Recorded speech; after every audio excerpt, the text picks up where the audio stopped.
Gitna ng lumalalang kontrobersya at kabi-kabilang kaso ng katiwalaan laban sa kanya, humihingi ngayon ng suporta si Pangulong Kuting Jr. mula sa taong bayan. Ayon sa mga ulat, nais umano ng Pangulo na ipakita na may tiwala pa rin sa kanya ang publiko sa kabila ng mga kasong kinakaharap niya. Ngunit imbis na harapin ang mga akusasyon, bigla siyang isinugod sa ospital na agad namang umani ng iba't ibang reaksyon mula sa mga mamamayan. May mga espekulasyon ang biglaang pagpapa-ospital ni Kuting Jr. ay isang estratehiya upang maiwasan ang paglilitis sa korte. Ayon sa ilang kritiko, isa itong taktika upang makakuha ng simpatsya mula sa publiko at posibleng ipagpalipad ang mga kasong isinampal laban sa kanya. Sa kabila nito, iginiit naman ng Malacanang na tunay na may iniindang karamdaman ng Pangulo at walang kinalaman ito sa isyong legal na kinakaharap niya. Samantala, patuloy na hinihintay ng bayan na maging susunod na hakbang ng korte at kung papayag bang maantala ang paglilitis dahil sa kalagayan ng Pangulo, habang ang kanyang namang mga taga-suporta ay naniniwalang biktima siya ng paninira. Maraming Pilipinong nananawagan na harapin niya ang batas ng patas at walang paglulubay. Ang tanong ngayon, talaga bang may malubhang sakit si Kuting Jr. o isa lamang itong paraan upang takasan ang hustisya? At yun nga ang balitang ating pagkakatutukan. Ngunit bagong lahat, siguraduhin mag-subscribe at ihit ang notification bell para sa patuloy na pagtutok sa mga silip ng bagong balita sa tunay na boses ng masa.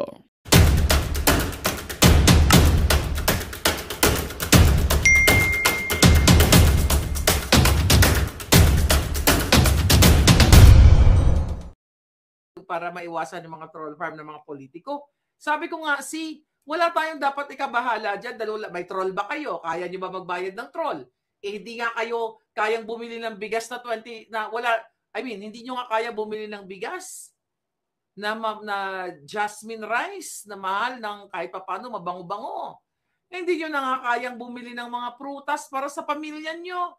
Hindi na nga kayo makakabasa-bakansang ulam ng sudan, mga palangga. Mag-hire pa kayo ng troll? Samantalang si Lisa Tanas, si Bangag Jr., inuubos nila ang pera ninyo sa pag-hire ng trolls at pagbayad sa mga lawyers. No, sa akin pa lang, milyon na ginagastos nila dito sa Amerika at dyan sa Pilipinas, pati sa assassins.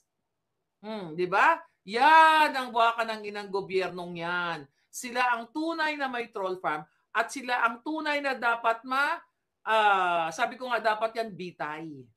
Okay? Kaya pagdating sa election 2025, ayun na naman yan.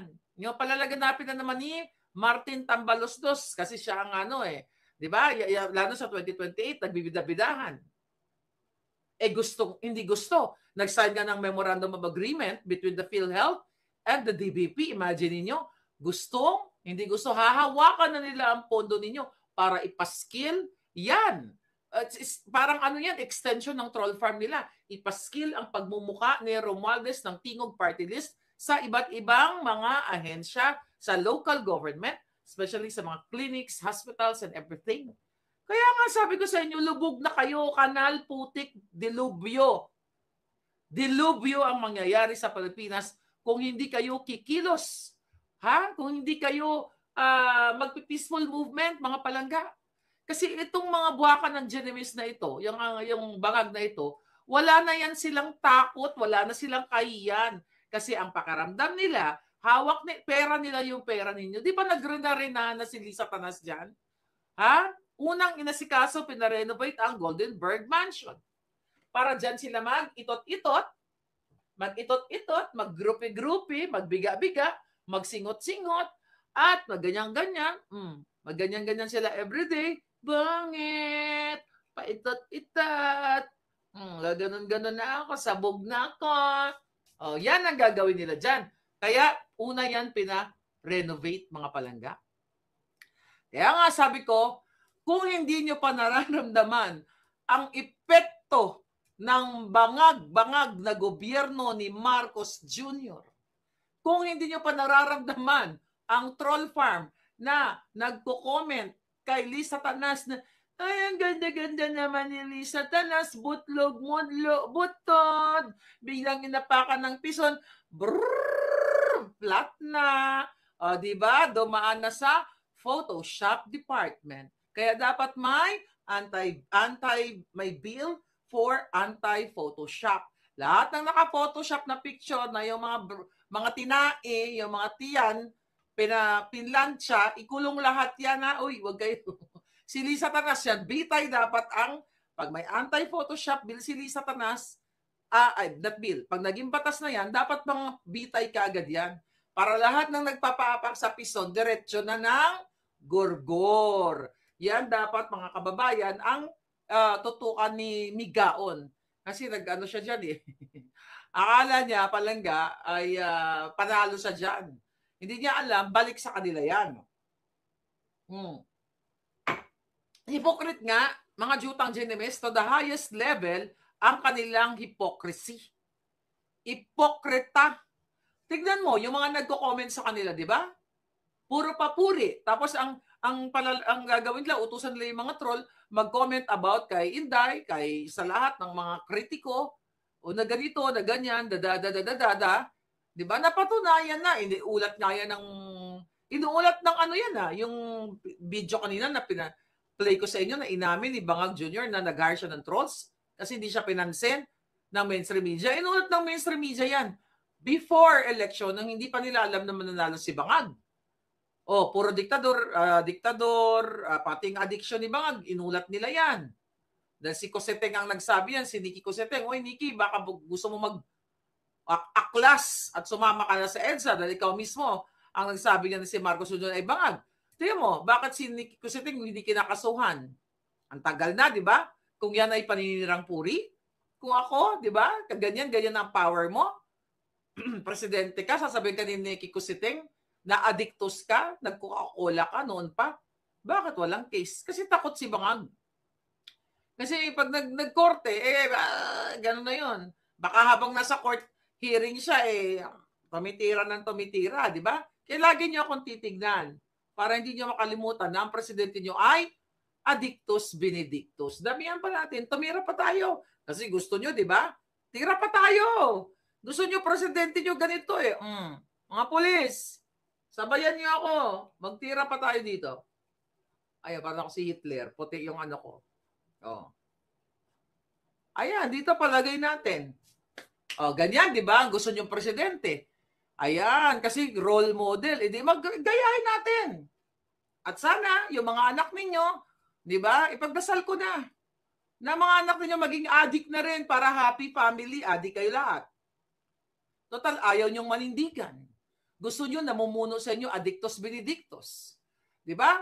Ang mga nakikita niyo, puro mga peking account. Pera nyo yan sa bawat 20,000 a week o 20,000 a month doon sa pipitsuging troll nila. Ilang bata ang sinisira ng gobyernong ito. Binabayad sa troll, binabayad sa mga fabricated crimes, sa mga proxy cases ni Lisa, Tanas, at nagtatravel pa sila, papunta pa rito, para lang sa isang maharlika at nagpadala ng assassin, may bounty ang ulo ko. Anong ibig sabihin yan? Kung nakikita ninyo na wala naman palang kwenta sinasabi ni Marlica, dead ma, di ba? Pero tagos hanggang buto ang katotohanan inuulat natin dito coming from our informant. Yan, mga palangga. Kaya naman, gigil na gigil itong Bangag na ito. Kaya ngayon, itong to si Migaon, di ba? Mag-file ka ng anti-retoke bill at anti-biga-biga bill. Mr. Chair, do alputera, gidang ano niya, giatay, namin tuslok ko ng bilak. Di ba? Kinagatos-minagatos-lok na sa iya. Alam niyo, sa totoo, nakakaawa Pilipinas. Ayoko lang magmumura ngayon. Hindi, nagmura na pala ako. Nakakaawa kasi pinamumunuan kayo ng mga alpot, ng mga bigaon, pinamunuan kayo ni Lisa Tanas. Diba? Ang tawag nga sa kanya ay Mrs. President doon sa kanilang fellowship. Diba? Tinatawag siyang Mrs. President, si Bangag Jr., si Mr. Under Desaya, Mr. Bangag, Mr. Botomesa, o Mrs. Botomesa na lang. Ganun ba talaga ang mga Pilipino? Alam nyo, ito sasabihin ko sa inyo, wag na kayong magsabi na you are proud na Pilipino kayo. Never. Don't say that anymore. Lalo na kayo mga nasa Pilipinas, nag-abroad-abroad kayo. Proud to be Filipino. Wag mo nang i-uter yan. Huwag ka na mag-uttering na ganyan. Huwag ka na mag-utter, okay? Huwag na. Kasi hanggat hindi ka naninindigan para sa iyong bayan na sumama sa movement, peaceful movement, na tigilan na o patigilin na ang kadyutahan ni Lisa Kidnapper, ni Bangag Jr., ni Tambaluslos, hindi nakaka-proud maging Pilipino. You will be forever dugyot kanal. Walang nakaka-proud sa Pilipinas kung ang presidente mo ay adik, bangag. Tsaka ka na mag-proud Pilipino kapag hindi na adik ang presidente mo. Pero sa panahon ngayon, wala kang karapatang magsalita. Ako hindi na ako nagsasalita, I'm proud to be a Filipino. Nakakatuwa, di ba? Noong panahon ni Duterte, very proud ako na kapag nasakay ako sa Uber o kung saan, bihira lang naman ako nasakay. Di ba? Pag upunta ng airport, doon ako nag-Uber, ganyan-ganyan. Hindi ako nag-drive. Kasi syempre, ako, pag may nakausap ako, nung time na yon, ay sinabi ko na sa inyo yung chika na yon. Pero nga hindi nakaka-proud. Paano ka magiging proud? Ang kidnapping, talamak. Ang gurguran, talamak. Ang mga pari, tahimik. Oh, let's talk about that pari mamaya, mga palangga. Yung klase ng ginagawa ngayon ng ito nila dyan sa Congress, wala na. Wala na. Hindi na nakaka-proud maging Pilipino, mga palangga. Dahil ang mga adik ang namumuno. Ang mga rebelde ay nagko-contempt. Si Castro, si Brosas, si Manuel na Daulago, di ba? Si De Lima, lumantak ng saba. Yung mga, oh my God, mga immoral ang namumuno sa inyo. Hindi lang yun. More than immoral, kriminal. Mga manggugurgur, mga tumutsyuk-tsak. Di ba? Si De Lima at si Risa pareho. Si De Lima, nilapa ang boto ni Dayan. At ni Junel, nilapa niya. Pumatol sa may asawa. At alam din ng asawang babae, walang magawa, kapit sa patalim. So ibinigay niya, inaalay niya ang kanyang asawa kay De Lima sa ngalan ng pera ng bayan. Bang binibigay ba doon sa asawa dati? Pera nyo? Ay pera ni De Lima? Hindi. Pera ng bayan. O si Lisa Tanas, I don't know kung magkano binibigay niya sa PSD nung hindi siya nasarapan. Hindi natin alam kung nasarapan ba siya. Di ba? Sinabi ko sa iyo nakaraan, nagurgur according to our source. At pinaniniwalaan ko, na-inform tayo na ito, di ba? I was informed that Lisa is bukang kang biga-biga. So, pinaniniwalaan natin na napatay yung BSD na yon.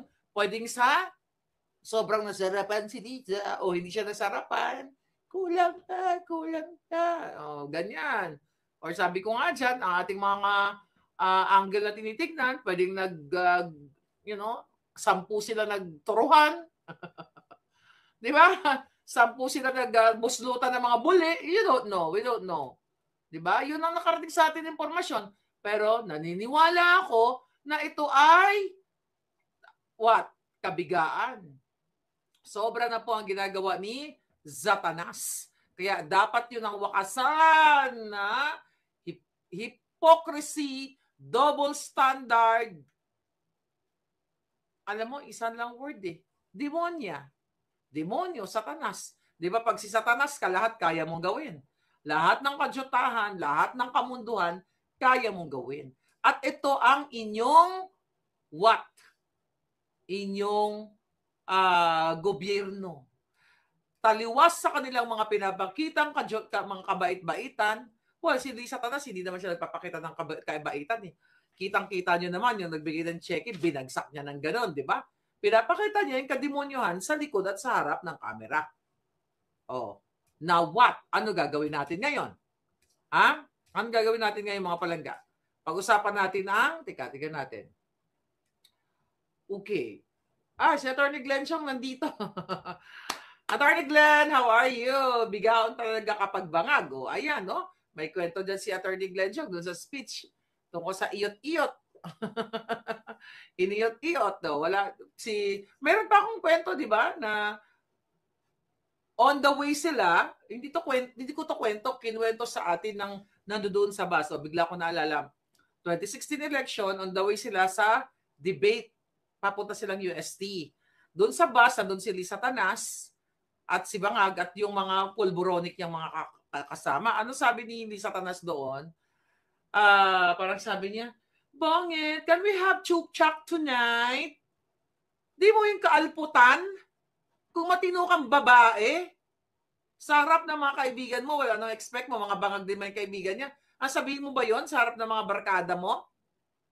May chuk-chakan dyan. Can we have chuk-chak tonight? Itot-itot. Ay, nako. Nasa inyo yan kung paano yung wakasan. Remember that, nagkamali ba ako? Kasi sa dami-dami ng information, I wish, no, maalala ko lahat. Pero bigla ako naalala yung sinabi niya na, Bang, are we gonna have chuk-chak tonight? Oh my God, very New Yorker, sabi ni pobreng Pinoy, di ba? Very New Yorker na dun, pusali. You know, when you go to New York, ha? Although I love New York, I wanna go back to New York. Lansyang balik tayo ng New York. Pero ang New York, ang daming dun, dugyot dun na babagay si Lisa Tanas. And now what? What are we waiting for? Okay, I'll tell you something. Bago tayo nag-vlog, actually patulog na ako na ngarag ang beauty ko ngayong araw. Lagi na akong ngarag, di ba? Anyway, naging busy lang kasi na masyal, pinasyal ko yung mga, may bisita kasi ako dumating. Anyway, so napagod ako. Anyway, highway. May nakausap ako na isang, paano ko ba sasabihin? Okay, hindi na muna, dati pangalanan. Baka isang malaking, although binanggit na ng INC, isang malaking pagtitipon ng sambayanang Pilipino, di ba, ang magaganap. Alam ko kung kailan. Pero hindi ko daw muna pwedeng sabihin. Pero sabi ng kausap ko na hindi lang INC ang kasama. Yung mga nagsabi, parang may nag-announce, hindi lang yon, marami pa. Kaya ngayon, sobrang naaalarma ang bangag na gobyerno. Remember, I think ang MMDA, may nascan ko na balita, naghahanda na sila sa malaking rally ng INC. Talagang maalarma sila. So darating tayo sa punto dyan, I am appealing to the INC, what do you call that? Yung management. Brother, okay, kapatid, wag po kayo sana pumayag na makipag-negotiate ang gobyerno ni Lisa Tanas. Nagbigay na po kayo ng pronouncement. Ito, nagbanggit din sa akin, malapit din to sa inyo, at wala naman siya sinabing aatras kayo. May malaki na pagtitipon. Kumbaga, gawa na, hudyat na lamang kung kailan magpa-fashion show tayo sa, actually, wag ko na sabihin, minsan lang po pagkatapos ng vlog, ikaw talaga mahaliga. Sabi ko sa'yo, huwag mong sabihin, nya. Ikaw talaga, kasi nadulas ako eh. Okay, I will try to, pagilin ko ng konti. Pero hindi lang sa EDSA Shrine, magkaroon ng malaking bonggang-bonggang party ng Filipino. Kaya naaalarma sila ngayon. Kaya kapatid, mga kapatid ko sa iglesia, mga kapwa ko Pilipino, ang dami ko po, kamag-anak, kaibigan na iglesia, huwag po sana kayong magpasindak kay Lisa Tanas para sa pera na ibibigay. Isipin niyo po ang pera niyan, pera ng bayan, at mawawalan po kayo ng kredibilidad sa mata naming mga Pilipino na after niyo po mag-announce ay magbaback out kayo. Yun lang yung sa akin. I know buo na ang mga plano para magpasuportahan. Sabi ko nga, political entrapment yung ginawa ni Bangag. Huwag nating impeach si Sara kasi hindi naman importante, ganito, ganyan. Julul. Ang drama-drama, hindi ko nga alam Nag-click yung message ko. Julul at kapatid sa INC. I-expelled nyo na si Taberna. Sinisira kayo. Kasangkapan ni Lisa kasabwat. My God!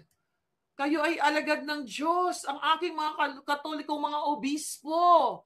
'Di ba mga kapwa ko mismo. Hoy, mga kardinal, nasaan na kayo? Kardinal Advincula, lahat ng mga kardinal. Sok Villegas, saan ka na? Sino ba mga kardinal? Ano ba kayo? Nagpapasarap na lang ba kayo sa kita ninyo, sa limos, sa mga institusyon, katulad ng mga Catholic Church? Kayong dyan, mga nakikinig sa akin. Kung kayo ay tunay na sagrado katoliko, narinig ko yan dati, lola ko sagrado katoliko. Kaya nga nung bata ko, takot na takot ako gumawa ng kasalanan eh.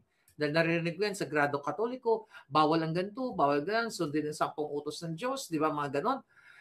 Kayong mga pare na nangihingi ng limos, ng donasyon, at kayo naman na nakikinig sa akin ngayon, na mga kapwa katoliko, wag na kayong maglimos sa simbahan. Meron pa yan, first collection, second collection, tangina, third collection, wala na nga pambiling bigas yung tao, hanggang third collection. Gusto nyo, after, araw, minuto, mag-collect kayo. Wag na kayo magbigay sa ating mga pare ngayon, lalo pag demon. Pero yung mga matitino na pare na nagsasalita patungkol sa nangyayari sa lipunan, maglimos kayo dyan kung kailangan, kung may kakayahan kayo, mga palangga. Pero lagi niyong ilagay sa inyong isipan, na ang mga pare mayayaman. Yung iba nga dyan, nagkakabetski pa. Kinakabit yung si sister, yung iba, tinitira si sakristan. And that's true. I know someone nakakilala ko. Dito yun, namit ko sa Amerika. Alam mo ba, I'll tell you something Hindi ko sinasabing lahat kayo mga pare. Friend of my friend. Diyan lang yan siya nung ako'y nag-aaral-aralan pa. Yung babaeng yon, ano naman siya, yung very open siya. I don't judge her. Pero I just remember yung storya. Alam niyo kung saan sila nagkikita ng pare? Doon sa Hong Kong, doon sila nagchuchuk-chakan. Or sa Singapore, o sa ibang bansa. Kasi walang nakakilala sa kanila. So si father pupunta sa Hong Kong o sa Singapore, o baka may pare dito na nagta-travel para mag-itot-itot o mag-iyot-iyot lang. Yung kanyang girlaloo, na-meet ko dito. Sa Los Angeles, pumupunta sila na nagchuchuk-chakan sila doon. Ay, hindi ko sinasabing lahat. Pero ang sa akin lang, dapat kasi itong mga pari na to, meron kayong what? Meron po kayo, hindi lang pare na katoliko. Lahat, INC, GIL, lahat ng mga religious sector. Meron kayong obligasyon sa inyong bayan, sa mga mamamayan. Kuha kayo ng kuha ng buhis, nagbabayad ng tuition fee. Ang mga estudyante, ang mga nanay sa mga Catholic Church. At wala pa kayo buwis kasi non-profit organization kayo, di ba? Di ba palangga? Blue Star. May kilala kami, sabi ni Cecilia Mucada, daming kabit, asawa ng OFW ang target laman ng casino. Ayun na nga, ang mga religious group leaders, mga palangga, meron yan, sabi ko, obligasyon. Hindi lang Katoliko, lahat yan, mapamuslim ka, whatever, meron kayo dapat obligasyon sa inyong utak, ilalagay nyo yan, na meron kayong, hindi lang spiritual yan. Dasal-dasal, kaya hindi ako nagdadasal sa mga yan Diretso ako doon, kay Papa Jesus. Diba? Meron kayo dapat sinusunod na moralidad. Paulit-ulit na lang yan. Dapat involved kayo kung ano ang nangyayari sa mga Pilipino. Wala, involved lang kayo sa donation, tuition fee, nyetang swerte nyo, non-profit organization pa yan, yung category ng mga di ba? Ng ng mga eskwelahan. Tapos yung perang yan, supposedly, dinutulong nila sa mga charity nila, nitong nakaraang bagyo, nung lumubog ang buong Metro Manila, Bicolandia, meron ba ako nakitang mga pare, mga kardinal, na nag-initiate ng additional help? Ang dami nilang nakukulimbat yan, nakukuha dyan sa mga tuition fee at mga donation. Yan yung sinasabi natin na dapat sila ay kaagapay natin. Diba? May mga outreach program, kung ano pa mga social services, chuchu-chuchu, meron ba? Wala. Nasaan na po tayong donasyon ng bayan? Kaya huwag na kayong mag-donate hanggat hindi nagsasalita ang mga paring mga paring damaso, mga suwail, wag na kayo mag-donate. Stop donate na yan dahil hindi naman napapakinabangan ng taong bayan. Ang mga nagpapatakbo dyan, mga obispo, kardinal, ang kumukolekta ng mga tuition fee ng mga anak ninyo, at kung ano-ano pa, wala sila binabayad na taxes kapag yan ay non-profit organization. Pero ano ang ginagawa nila? Tinutulungan ba tayo na imulat ang mga bata na mayroon tayong addictus benedictus? Natanggal na, ubos na ba? Naagdas din ako, di ba? Oh, kasi pag isang oras na nag-expire yung nag-expire yung natataktak yung pulburon. Yun nga sinasabi ko sa inyo mga palangga. Kasi sobra na yung ginagawa ng gobyerno ni Bangag. Pero tahimik pa rin. Tahimik pa rin itong mga pare natin. Yun lang ang pare dyan, di ba? Nakinausap dyan sa EDSA Shrine. Nakinausap ni Atty. Glenn Chong. O, nagpa-interview pa yung ulul. O, sorry Atty. Glenn. Alam ko kakilala mo siya, kaibigan mo siya, na sumama dun sa electoral protest doon. Pero nakita mo naman, yung mga nag-rally, sila Maui, sila MJ, sila lahat doon, pinipigilan. Ayaw papuntahin doon sa mahal na Beren. O, di ba? Ano yan? Asan ang garbay nila? Asan yung kanilang faith in God na ang simbahan ay para sa tao? Although may nireklamo sila na kesyo ganito, kumakain daw, hindi naman sila forever nakakain doon. Basta, sabihan lang ng tama. Ginaidan naman natin. Sinabihan natin, huwag na kayong kumain, ganyan-ganyan. Nasaan na kayo, mga paring mga janimal? Lagi nyo sinasabi sa inyong homily na tayo ay para sa mga mahirap, marginalized sector, eklabush. Diba? Ito yung nila, yung kanilang misyon, ang kanilang layunin para tulungan ang mga mamamayang Pilipino. Pulboronic na presidente ninyo. Wala nga tayong nakikita mga medical mission nila eh. 'Di ba? O feeding program doon nung nakaraang baha. Mayroon ba may binalita ba itong mga buwakan ng Genovese na media na ang buong pamunuan ng Katoliko, ang mga archbishops, mga obispo, mga kardinal ay nagkaroon ng mga outreach, chuba-chuchu? Wala. Asan na yung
Magandang balita ang hatid namin sa inyo ngayong araw. Sa pagtatapos ng aming balitaan, nagbigay kami ng mga mahalagang impormasyon.